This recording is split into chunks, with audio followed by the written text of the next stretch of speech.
Vamos a la palabra ahí sentaditos. Voy a tomar unos textos muy conocidos. Hoy quiero tocar un tema que yo creo que nos compete a todos. Esto no es solo para padres o para maestros. No, no, esto es para todos.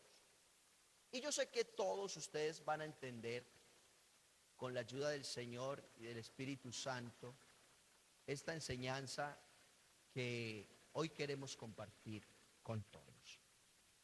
Lucas capítulo 18. Abran sus Biblias ahí sentaditos, sentaditos lo pueden hacer. Yo sé que todos tenemos algo que se llama reverencia. Pero la reverencia no solamente es porque usted se ponga en pie. Usted también puede ser reverente ahí sentado. Oiga, usted sabe cuando los discípulos fueron llenos del Espíritu Santo, ¿cómo estaban?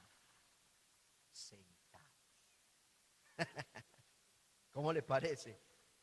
Y de repente le aparecieron lenguas de fuego que se asentaban sobre su cabeza y cada uno comenzó a hablar en nuevas lenguas. ¿Y cómo estaban? Sentados, tranquilitos ahí. Digo que nosotros tenemos algo que se llama el espíritu pentecostal. Claro, somos pentecostales, yo soy pentecostal, pero ser pentecostal no lo es todo. Lo que lo es ser hijo de Dios. Eso es otra cosa. Pero eso lo vamos a ir aprendiendo y recordando a medida que vamos. ¿Están conmigo en Lucas capítulo 18? Mire lo que dice el versículo 15 al 17. Yo lo voy a leer y usted sigue la lectura mentalmente. Traían a él, ¿quién es él? ¿Quién? O sea que traían a quién? A Cristo. ¿Quiénes? A los niños. Para que los tocase, diga conmigo, tocase. Lo cual viendo los discípulos le reprendieron. Mas Jesús llamándolos dijo, ¿qué dijo Jesús?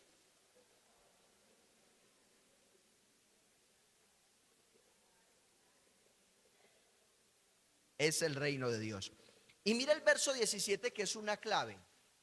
De cierto os digo que el que no recibe el reino de Dios, ¿como quién?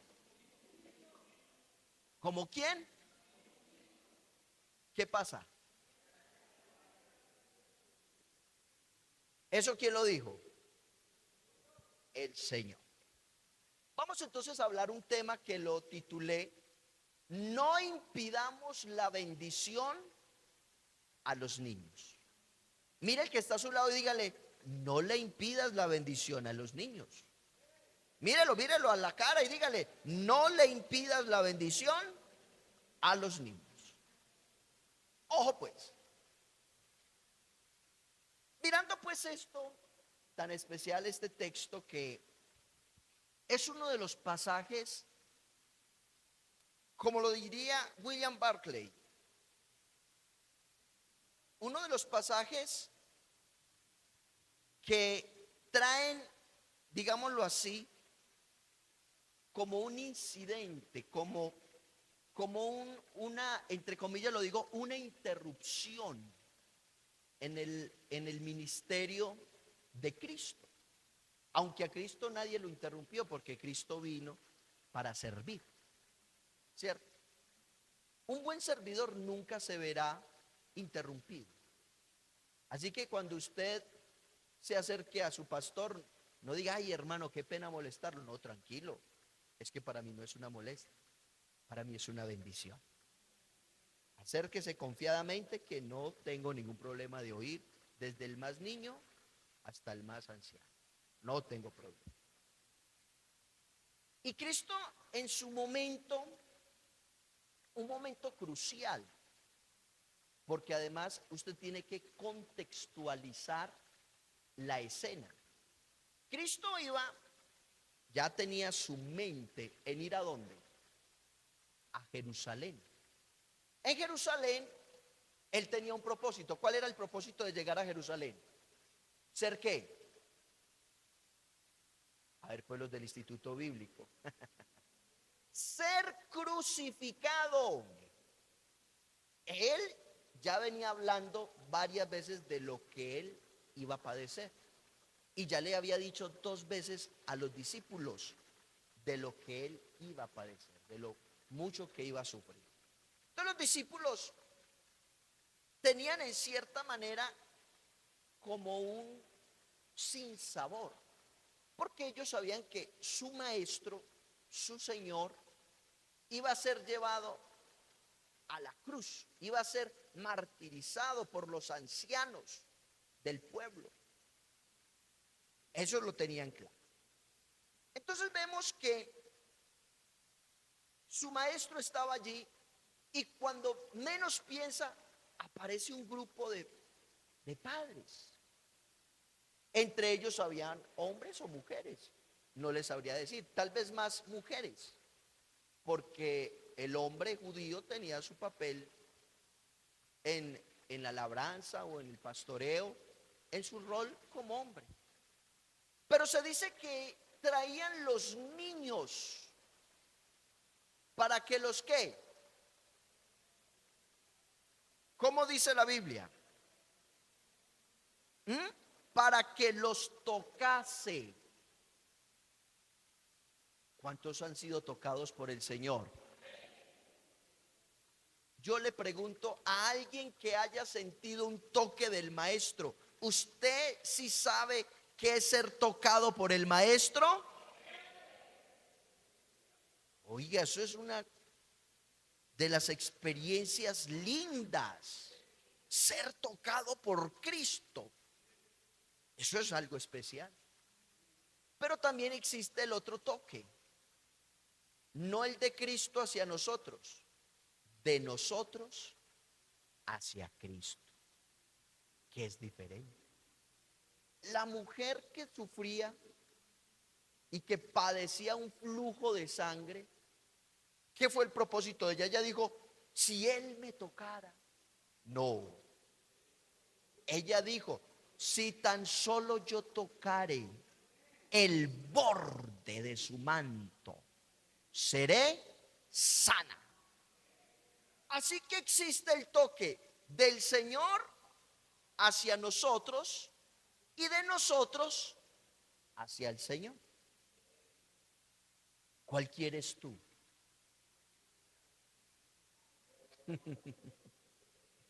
¿Cuál quieres tú? Ahí se la dejo. Pero aquí tenemos algo que los padres tenían un deseo, y era que Jesús tocara a los niños. Porque ellos sabían que el toque de Cristo era maravilloso. ¿Usted no le parece que el Señor tocara a un leproso y la lepra inmediatamente desaparecer y él quedar sano? ¿No le parece eso glorioso? Que él tocara a un niño muerto, un muchacho, allá en Naín, y él hizo detener ese carruaje o toda esa procesión, todas esas personas que iban a ¿qué? A sepultar. Pero el Señor, no llores. Eso el único que dice eso es el Señor. Para mí sería un atrevimiento decirle a usted que está pasando un dolor, hermana, no llore. Este pastor si es atrevido, como que no llore. Si sintiera lo que yo siento, llore, hermano, llore. Pero eso sí, confíe también. Pero el Señor dice, no llores. No llore, tranquila. ¿Y qué hizo el Señor? Tocó al muchacho. ¿Y qué hizo? Lo resucitó. Y así usted mira la historia de cómo los toques de Jesús producían sanidad, producían restauración, producían perdón, producían amor. Entonces los padres veían eso y ellos dijeron, wow, yo tengo que llevar a mi niño para que el maestro lo toque. ¿Estaban enfermos? No lo sé. ¿Estaban endemoniados? No lo sé. ¿Estaban lunáticos? No lo sé. ¿Estaban con trastornos? No lo sé. Lo único que sé es que ellos dijeron, si Jesús los toca, va a haber una bendición en mi hijo o en mi hija. Pero aquí entra algo bien importante. ¿Hasta dónde tú y yo queremos que nuestros hijos sean tocados por el Señor? ¿Cuántos quieren que nuestros hijos sean tocados por el Señor? Todos. Pero yo hago una pregunta que nos haga reflexionar. ¿Tú estás siendo de bendición o de tropiezo para que Jesús los toque? Una cosa es que yo quiera que Él los toque, pero otra cosa es, ¿qué estoy haciendo yo para que Jesús los toque? Mire, en la vida todo demanda un esfuerzo, una dedicación, un propósito. Piense un momentico en una de las madres de aquí de la escena. En la mañana oyó decir que por ahí estaba el Señor y dijo, hombre, si por ahí está el maestro, yo voy a llevar a mi niño. Voy a llevar a Pepito para que el Señor lo toque. Entonces ella se propuso, se levantó, organizó su casita, organizó su niño y tuvo un propósito, una idea, un deseo. Pero eso no quedó en deseo, en idea o en visión. Ella encarnó, diga conmigo, encarnó esa idea, esa visión y ese propósito. ¿Y cómo lo encarnó? Tomó a su niño y hizo un recorrido. Cerró la puerta, se fue, tuvo una distancia, no sé cuántos metros o kilómetros caminarían, se fueron hasta llegar donde estaba quién, el maestro. Usted hizo hoy un esfuerzo. Usted se propuso desde ayer o desde esta semana, voy a ir a la escuela dominical. Independientemente si predica el pastor o no predicaba, si dirigía o no dirigía, si había o no había alabanza, si era duro, si era pasito, usted se propuso. Y aquí está. Y yo lo felicito porque está acá. A los amigos los felicitamos porque están acá. Pero también el estar acá es porque tenemos una necesidad. Y gracias a Dios por las necesidades. Porque si no hubiesen necesidades, no nos harían suspirar por el cielo.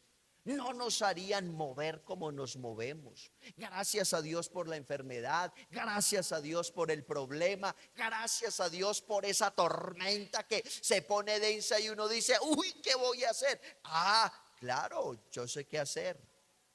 Me acerco a Cristo. ¿Cuántos hoy se acercaron a Cristo? Levante su mano y diga, hoy me acerco por la fe. Alabanzas a Dios. Alabanzas a Dios. La madre trajo a su niño a Jesús. Pero ¿qué sucede cuando ellos se acercan a Jesús?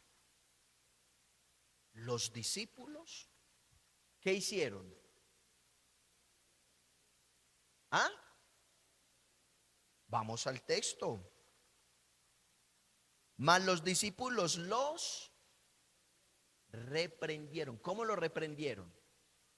Hay poder en Jesús, apártate de aquí. Bueno, esa es la represión pentecostal. Hay poder, te reprendo. No, eso no fue lo que hicieron ellos. Simplemente ellos tuvieron un acto de cogerlos y sacarlos, decir, no, no, no, no, no, no molesten al maestro. Pero no porque los discípulos fueran malos, sino que los discípulos entendían que su maestro estaba pronto a ser ¿qué? Crucificado, muerto, martirizado. Y ellos sentían eso en su corazón, esa tristeza, ese rigor. Pero como nosotros tenemos un maestro tan bueno, que digo yo tan bueno, tan excelente, tan misericordioso, tan bondadoso, tan grande, tan tierno. Dele fuerte ese aplauso si usted cree que es eso el Señor. Alabanzas.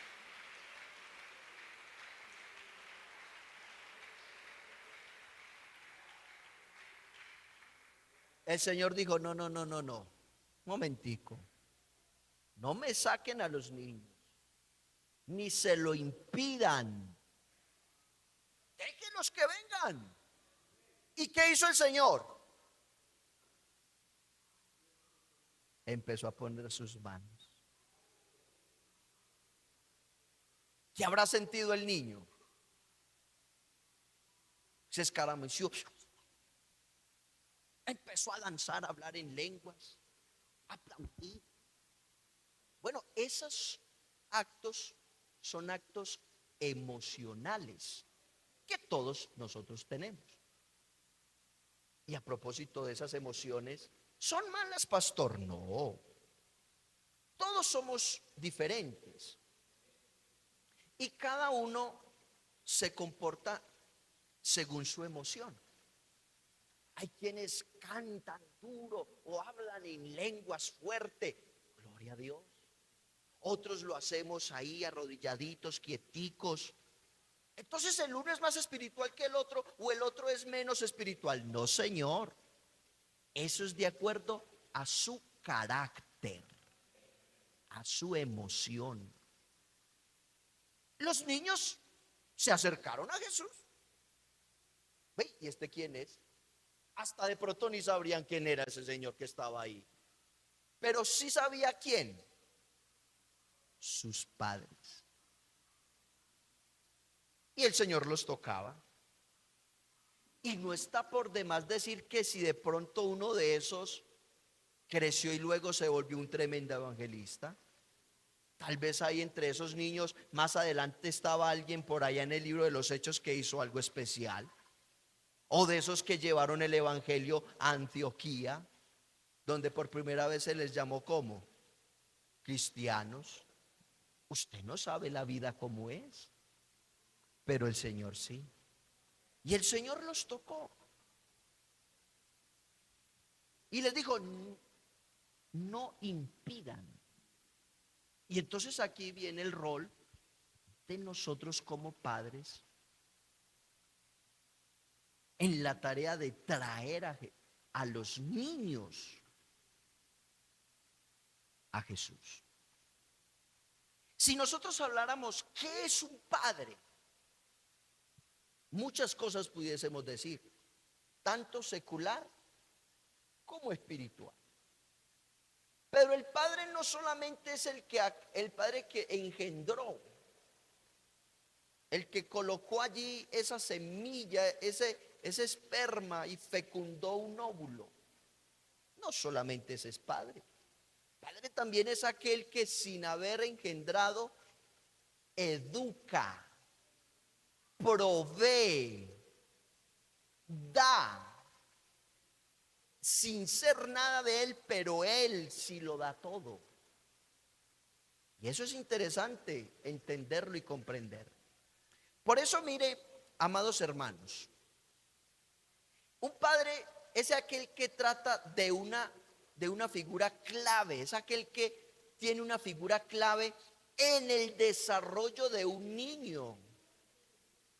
Porque él tiene la responsabilidad de ¿qué? De protegerlo, educarlo, ayudarlo en todas las etapas de su crecimiento. Yo le voy a regalar una clave. La mejor manera de criar a un niño es recordar que nosotros también fuimos niños. Pero como nos creemos ya tan adultos, ya soy adulto, yo no canto así. De pronto a algunos no les gustó lo que hicimos ahora acá. Y eso es normal. Entonces el pastor lo va a poner en disciplina, este muchacho que no. No, o el hermano, no. Porque nosotros los seres humanos nos llenamos hay veces de conceptos humanos que nos llevan a un carácter y a decir, así soy. Y entonces pasa algo con el niño o la niña, correa. Que darles correa. Así como me criaron a mí. Bueno, ¿hasta dónde funcionó la crianza de tu padre hacia ti? No, es que aquí estoy, gloria a Dios. Pero mis amados, yo le pregunto a usted, ¿usted recuerda la pela que le dio papá y mamá por algo que hizo? Si yo le pregunto, hermano Pablo, ¿usted recuerda algunas pelas de su padre? ¿Qué dice? ¿No es Pablo el que, cómo es que es tu nombre? ¿Cómo? Humberto, discúlpame, hermano. Hermano Humberto, ¿usted recuerda alguna pela que le dieron sus padres? Ok, ¿quién te crió? Pero tuviste a alguien que te ayudó en tu crianza. ¿Tú? ¿Te daba pelas? ¿Las recuerdas? ¿Un castigo?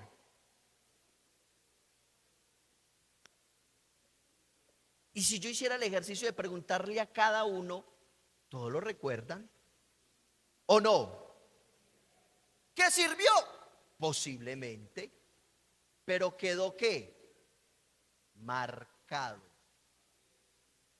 Quedó una cicatriz, tal vez no física, pero sí moral. Y eso queda aquí. Y resulta y acontece que la mente es tan tremenda que entonces tú dices, así como a mí me hicieron, así voy a hacer. Pero ahora nosotros somos diferentes a nuestros padres, porque ahora hemos sido adoptados por el mejor padre. Se llama Jesús de Nazaret. Y como oíamos el mensaje esta mañana tan lindo del hermano que dice, con cuerdas humanas te traje, con cuerdas de amor. Hermano, el amor cubrirá multitud de ofensas, terrores. La mejor manera es cambiar el chip nuestro en la crianza, pero cómo traer a nuestros hijos cuando yo asumo el rol de padre o de madre con el mejor ejemplo que es Dios. Le voy a hacer una pregunta que hice en estos días a alguien y se la voy a hacer a todos. ¿Qué tal que Dios nos tratara a nosotros o se comportara con nosotros como nosotros nos comportamos con Él? Se la repito. Se la repito pues. ¿Qué tal que el Señor te tratara a ti de la manera que tú lo tratas a Él? Y no me vas a decir que tú le das el mejor trato. No nos hablemos mentiras. Muchas veces fallamos. Esta iglesia en López es una santidad toda. Yo sí estoy contento de estar aquí en López, hermano. Los felicito. Hermano, todos cometemos errores. Todos fallamos. Todos de alguna u otra manera a veces ofendemos. pero honra, gloria y alabanza sean dadas al bendito y eterno Padre, que no nos ha pagado conforme a nuestras obras, sino que Él ha ampliado su misericordia. Hermano, alabe al Señor, porque Él te trata a ti de la mejor manera, con amor, con paciencia, con ternura.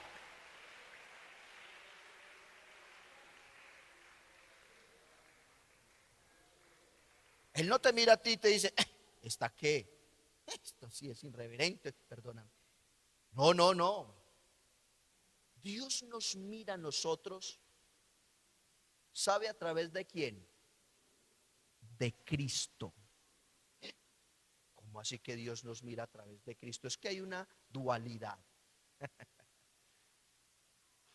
Cuando yo digo que Dios nos mira a través de Cristo, es que Cristo dio su vida.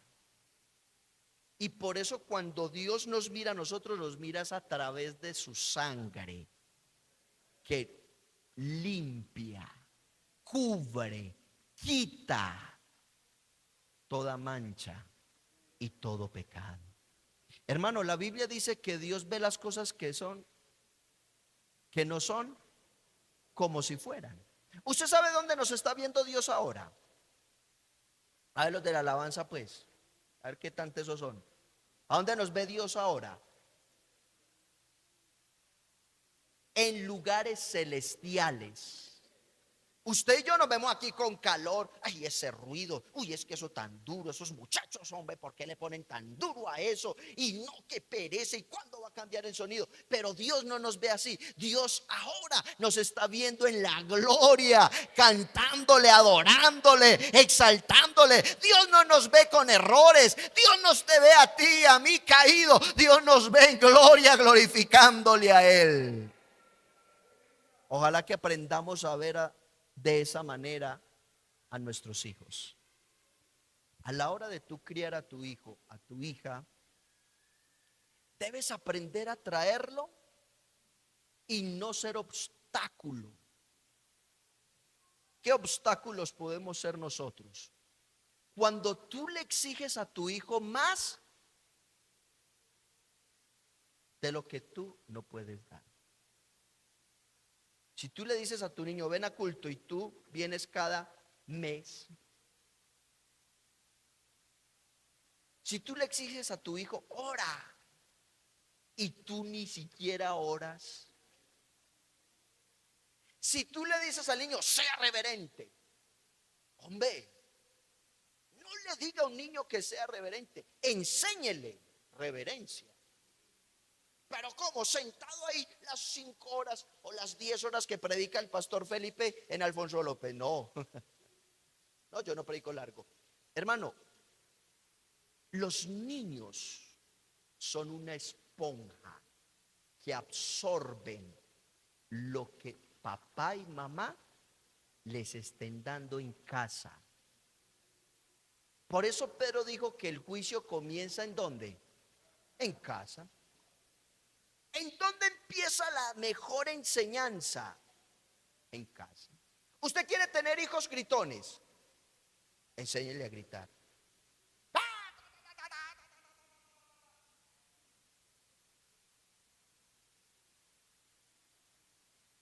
¿Usted quiere enseñarle paciencia a su niño? Tenga paciencia con él. ¿Usted le quiere enseñar a su niño a ser reverente? Sea reverente con él. Porque resulta y acontece que esas criaturitas que usted ve por ahí, que gritan, que patalean, que hay veces lloran, que les da calor, que hay tal cosa, esos niños también Cristo dio la vida por ellos. Y son especiales. Y con esto voy a terminar. Cuando yo me olvido que yo fui niño o niña y me meto en este mundo de ser adulto, que a propósito eso es duro, ¿un niño de qué le preocupa? Un niño va en la calle con la mamá o el papá de la mano, tranquilo. Si tiene hambre, mami, tengo hambre. Si tengo sueño, mami, tengo un sueño. Ese es el único canal, mamá o papá. Pero ellos no se preocupan de si que hay que mercar, que hay que pagar los servicios, que yo debo esto, que hay que ir a trabajar. Un niño no se preocupa de eso, porque su confianza está puesta ¿en quién? En sus padres. Pero nosotros los adultos nos hemos metido tanto en la adultez que nos hemos olvidado que un día fuimos niños, que también lloramos, que también nos desesperamos, que también caíamos, que también sonreíamos, que también hacíamos pataleta. Yo hice pataleta en la iglesia. Y el pastor Ramiro Flores, que pastoreaba en la iglesia central de Río Negro en ese entonces, se quitó la correa de su pantalón, le prestó la correa a mi mamá y me dieron una pela con la correa del pastor. Y hasta ahí, santo remedio. ¿Se las presto?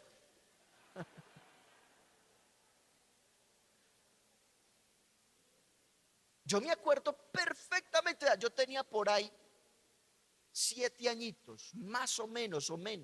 Pero esos son imágenes que se me quedan acá y se me quedó. Yo me acuerdo el por qué le hice una pataleta. Yo estaba cansado, fue una dominical, tenía hambre, quería irme para la casa.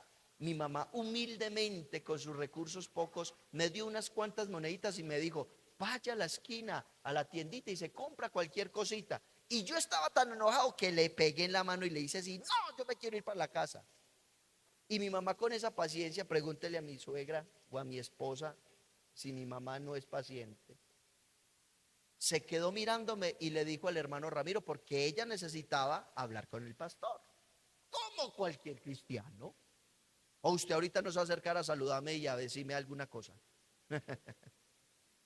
y, la, y la hermana Miriam, mi mamá, se quedó mirándome y el pastor era mirando. Y entonces ella le dijo, hermano Ramiro, ¿me presta su correa, por favor? Con mucho gusto. Y él, el pastor, sin miedo, se quitó su correa y mi madre me dio unos correazos. ¿Y qué tuve que hacer yo? Y fue ungida porque había acabado de predicar la dominical. Así que, mis hermanos, uno tiene que aprender a identificarse con este texto y ya voy a terminar con esto. De cierto os digo que el que no recibe el reino de Dios, ¿como quién? Ahí está la clave. Usted le trajeron una pareja pastoral que les gusta brincar, que les gusta ser como niños. Eso es irreverencia, pastor. Eso quita la bendición en el culto. ¿Quién dijo eso? Hermano, usted viene aquí es a disfrutar la bendición, a sentirse alegre. No pretenda tener un culto cuadriculado, perdóneme. 2 horas ahí sentado. Grito, gloria a Dios. Lea la Biblia. Aplauda. Cante. No. Conmigo no. Porque yo conozco quién es Jesús. Y mi Señor es uno que sonríe. Y que te ve y sonríe. Y que te ama con amor. Y si tú le aplaudes, Él lo recibe. Y si tú te gozas, Él se goza más. Porque nuestro Dios es bueno, amplio, formal. Él no es un Dios cuadriculado que está ahí encerrado y tal cosa y no. No conciba esa clase de Dios. Conciba el Dios de amor, de gracia, que sacó tiempo y le dijo a la mamá, venga, venga, venga, venga, no se preocupe. No, es que su discípulo Pedro me miró así, dijo, no, no, no, tranquilo, deje a Pedro por ahí, venga para acá, tráigame a su niño. ¿Y qué hizo el Señor? Puso su mano sobre él y lo bendijo. Y esa bendición no quedó en saco roto. Yo le aseguro que esos niños más adelante fueron alguien especial. ¿Usted cree que su niño y su niña puede ser bendecido por Dios? Pero la bendición la vas a dar tú, al ser tú un hombre y una mujer con el carácter de Cristo, con el amor de Cristo, con la paciencia de Cristo, con el afecto de Cristo, con la bondad de Cristo, con todo lo que es el Señor. Tú vas a ser para ellos. El único Dios que los niños van a ver eres tú. En el santuario había una niña que decía que yo era Dios. ¿Cómo le parece? Entonces la mamá o la abuela que la estaba criando le decía, vamos a culto. Ay, vamos a ver a Dios. ¿Y cuál Dios? Sí, el que habla allá y se para allá. No, mami, él es el pastor. Pero esa niña decía que yo era Dios. ¿Cómo le parece? ¿Cómo ve un niño a un adulto? ¿Cómo te ve tu niño a ti? Como un ogro así. O como alguien que sonríe. A pesar de que el niño o la niña tropezó o tuvo un error, tú con paciencia lo levantas y lo traes a Cristo para que Él lo bendiga. ¿Quién quiere la bendición de Dios?